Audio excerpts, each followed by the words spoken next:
ಈ ಭೂಮಿಯನ್ನು ಅನೇಕ ಜನ ಚಕ್ರವರ್ತಿಗಳು ಆಳ್ತಾರೆ.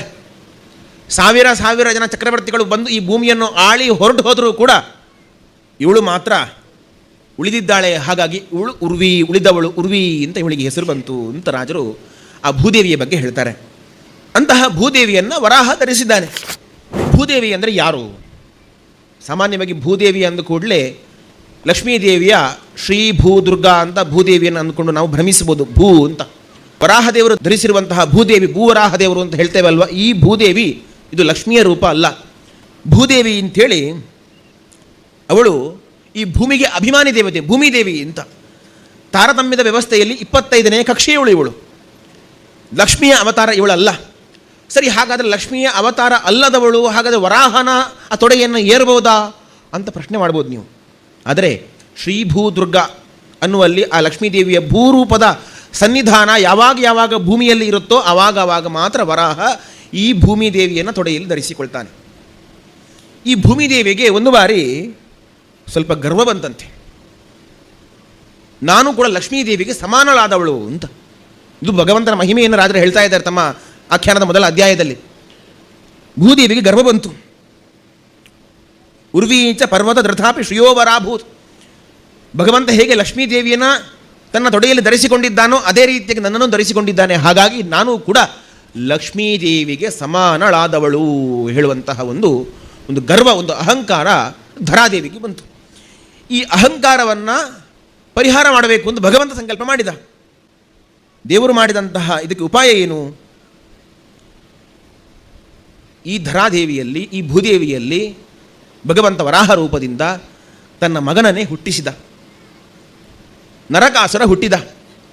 ಸಾಕ್ಷಾತ್ ಪರಮಾತ್ಮನ ಮಗ, ವರಾಹರೂಪಿ ಪರಮಾತ್ಮನ ಮಗ ನರಕಾಸುರ ಹುಟ್ಟಿದ. ಅಷ್ಟು ಮಾತ್ರ ಮಾಡಲಿಲ್ಲ. ಲೋಕಪಾಲ ಪದಂ ಬ್ರಹ್ಮವರತಃ ಪರ್ವತೋಪಮಾನ್ ಕಾರಯಾಮಾಸ ಪಾಪಾನಂ ರಾಶೀನ್ಸ್ತೇನ ದುರಾತ್ಮನ. ಅವನಿಗೆ ಒಳ್ಳೆಯ ಸ್ಥಾನಮಾನವನ್ನು ಕೊಟ್ಟ, ಒಳ್ಳೆಯ ಪದವಿಯನ್ನು ಕೊಟ್ಟ, ಬ್ರಹ್ಮನ ವರವನ್ನು ಕೊಡಿಸಿದ. ಲೋಕದಲ್ಲಿ ಈ ಒಬ್ಬ ನರಕಾಸುರನಿಗಿಂತ ಬಲಾಢ್ಯನಾದ ಇನ್ನೊಬ್ಬ ವ್ಯಕ್ತಿಯೇ ಇಲ್ಲ ಅನ್ನುವಷ್ಟರ ಮಟ್ಟಿಗೆ ಒಂದು ರೀತಿಯಲ್ಲಿ ಭಗವಂತನೇ ಅವನನ್ನು ಬೆಳೆಸಿದ. ಬೆಳೆಸಿ ಏನು ಮಾಡಿದ? ಒಳ್ಳೆಯ ಕೆಲಸವನ್ನು ಮಾಡಿದ್ನಾ? ಮಾಡಿಸಲಿಲ್ಲ. ಕಾರಯಾಮಾಸ ಪಾಪಾನಾಂ, ಪರ್ವತಗಳ ರಾಶಿಯಷ್ಟು ಪಾಪಗಳನ್ನು ಈ ನರಕಾಸುರನ ಮೂಲಕ ಮಾಡಿಸಿದ.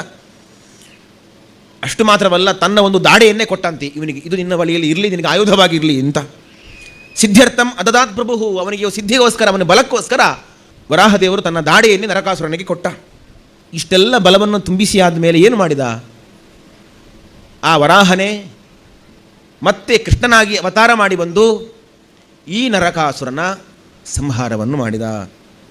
ಜಘಾನ ಸ್ವಯಮೇವಾಜೌ ಕೃಷ್ಣೋ ಮೈ ರುಗ್ಮಿಣೀಪತಿ ಪಾತಯಾಮಾಸ ಕೋಪೇನ ತತ್ತಮೋಂಧಂ ಧರಾಸುತಂ. ಇಷ್ಟೆಲ್ಲ ಘೋರವಾದ ಪಾಪವನ್ನು ಮಾಡಿರುವಂಥ ನರಕಾಸುರನನ್ನು ಕೊನೆಯಲ್ಲಿ ಏನು ಮಾಡಿದ? ಅಂಧಂತಮಸ್ಸಿಗೆ ಹಾಕಿಬಿಟ್ಟ.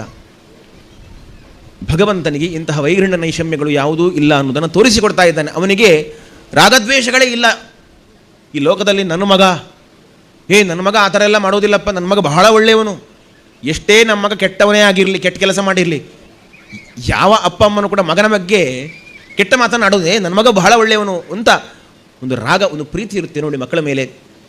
ಇಂತಹ ರಾಗದ್ವೇಷಗಳು ಭಗವಂತನಲ್ಲಿ ಇಲ್ಲ.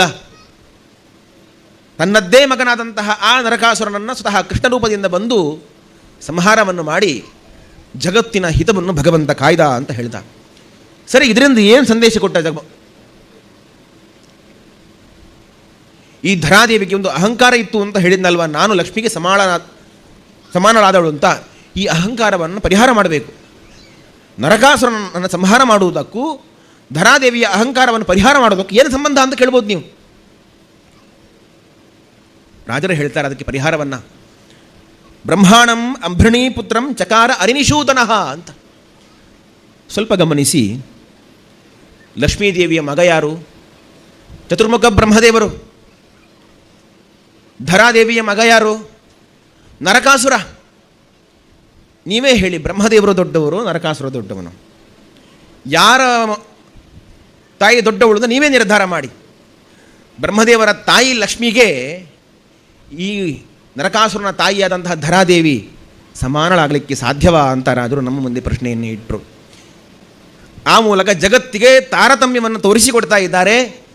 ಲಕ್ಷ್ಮೀದೇವಿಗಿಂತ ಈ ಧರಾದೇವಿ ತಾರತಮ್ಯದಲ್ಲಿ ಅವರಳು ಅನ್ನುವ ಈ ತಾರತಮ್ಯದ ವ್ಯವಸ್ಥೆಯನ್ನು ನರಕಾಸುರನ ಪ್ರಸಂಗದ ಮೂಲಕ ಈ ಜಗತ್ತಿಗೆ ತೋರಿಸಿಕೊಡ್ತಾ ಇದ್ದಾರೆ. ಧರಾದೇವಿಯ ಅಹಂಕಾರವನ್ನು, ಆ ಗರ್ಭವನ್ನು ವರಾಹದೇವರು ಈ ರೀತಿಯಾಗಿ ಪರಿಹಾರವನ್ನು ಮಾಡಿದರು ಅನ್ನುವ ಒಂದು ಅದ್ಭುತವಾದ ಪ್ರಮೇಯವನ್ನು, ವರಾಹದೇವರ ಮಹಿಮೆಯನ್ನು ಹೇಳುವುದರ ಮೂಲಕ ರಾಜರು ಈ ಕೃತಿಯಲ್ಲಿ ತೋರಿಸಿಕೊಟ್ಟಿದ್ದಾರೆ.